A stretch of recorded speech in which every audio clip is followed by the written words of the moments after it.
Here's what I want to know. How do you get accountability when the people who are responsible for the crimes are the people responsible for investigating themselves? In a vote that was 357 to 65 on March 4th, 2026, the United States Congress voted down Nancy Mace in a resolution to the Ethics Committee. The push was to release the files, all the files involving sexual misconduct investigation records, including members of Congress. The reason that Mace forced the vote was Representative Tony Gonzalez's case involving sexual texts to a female aide, Regina Santos Aviles, who later died by suicide. Now, Representative Tony Gonzalez has denied any wrongdoing, but he does face a formal ethics investigation. Astoundingly enough, 175 Republicans and 182 Democrats voted to refer it to the committee. Only 38 Republicans and 27 Democrats sided with Mace. The Ethics Committee argued the release to discourage victims from coming forward and compromise ongoing investigations. Mace called it a bipartisan cover-up. That's what I call it too. Saying both parties colluded to protect predators. You go, Nancy Mace. She is on track. This is an overwhelming piece of information to drop on me, personally.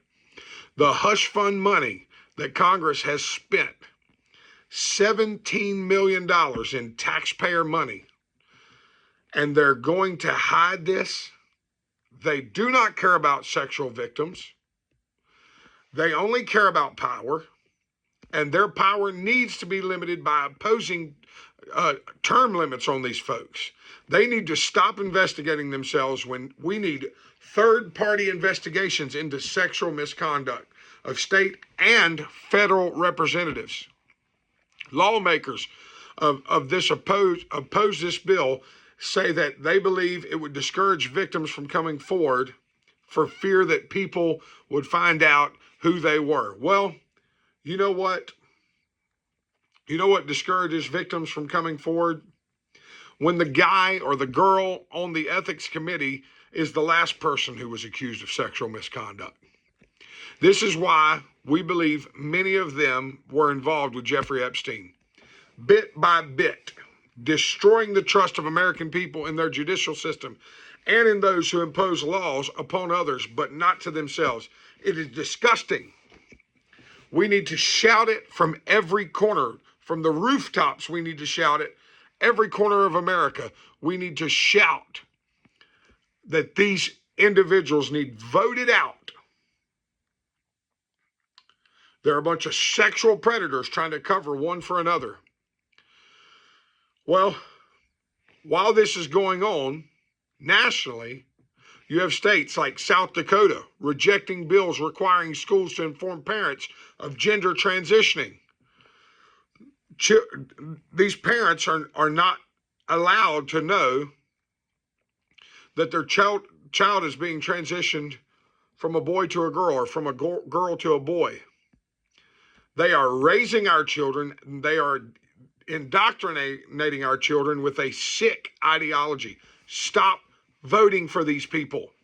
Find out who voted for this. And in your state primary, vote these individuals out of office. They gaslight us with wars and social injustice. It's the old trick. Look over there. Look behind you. And when we look away, they're committing atrocities against women and vulnerable children. Stop being hypnotized by their lies. I said it earlier in the video. We need to push for term limits. These people do not need to spend 20 and 30 years at a time. We need to push for term limits on these individuals and take the power back and give it to the people. Guess who also voted against this bill? Alexandria Ocasio-Cortez, Rashida Tlaib, Ilhan Omar, Nancy Pelosi, Representative Presley. The squad chooses to hide the misconduct of their colleagues. Like, share, and subscribe. We're coming out with more content every single day. We want to keep you updated and aware of what is going on around you. You need to fall on your knees and pray to God of heaven. It's not enough to talk about this. Something needs to be done. We need to do it. You, me, us. We need to do something.